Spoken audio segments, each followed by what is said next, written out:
Ang pangit ng gawa mo. Ulitin mo yan. Maging competent ka naman. Ito, ayusin mo. Ang daming mali. Ayusin at pagandahin mo yung presentation mo. Ang pangit ng gawa mo. Tingnan mo. Pakiayos, please lang.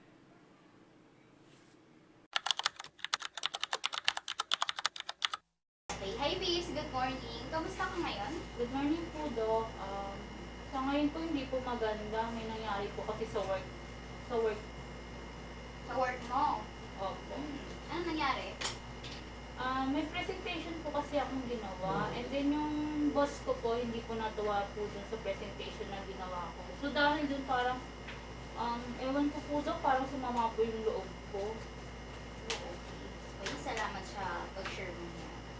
Ngayon, subukan natin na explore yan gamit ang tool na tinatawag na thought record. Makakatulong ito para maunawan at ma-challenge ang mga nasa isip mo. Okay. Yes po, Doc. Okay, so now babes, magsimula tayo sa pagsusulat ng situation. Sabihin mo sa akin yung mga nangyari. Sabi po kasi ng boss ko na kailangan kong i-restructure yung presentation ko na ginawa ko. Sa report mo. Yes po. Ano ang unang pumasok sa isip? Ang unang pumasok sa isip ko, Doc, yung ang pangit ng gawa ko, ganyan po.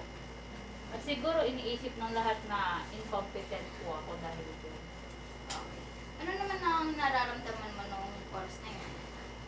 Hiya po at saka kaba, discouraged din po. Mga nasa anong percent ito? Siguro po nasa 80 to 90% po. Okay babe, so now, tingnan natin yung thought na sinabi mo, pangit ng gawa mo. Yes. May ebidensya ba na nagsusupport dito? Sinabi po ng boss ko na ayusin ko po yung section na yun.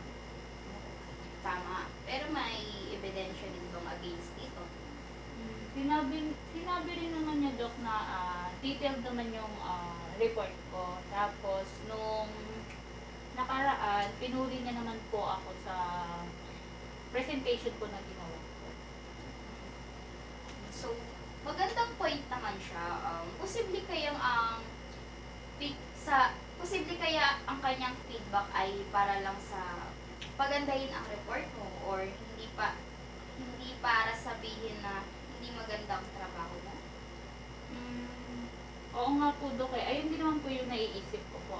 May sense naman din po yung sinasabi po niya para po may improve ko po yung sarili ko.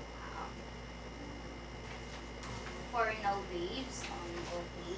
Subukan nating i-balance ang thought na ito. Anong pwede mong sabihin sa sarili mo? Yung feedback na ginawa ng boss ko is para i-improve ko pa yung gagawin ko or mga gagawin ko pa in the future. Hindi ibig sabihin na sinabi ng boss ko na pangit yung gawa ko is negative. Dapat tingnan siya into positive way na kaya niya sinabi yun is para i-improve ko nga yung gagawin ko. Tama, perfect.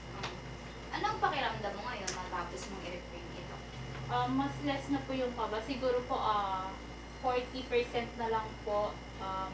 Mas confident ako na kaya ko na ayusin yung report. Magandang progress din yan, babes, no? So, practicein mo lang ito kapag may similar situation na naganap ulit sa'yo. Sa paglipas naman ng panahon, mas magiging automatic ang ganitong process. Yes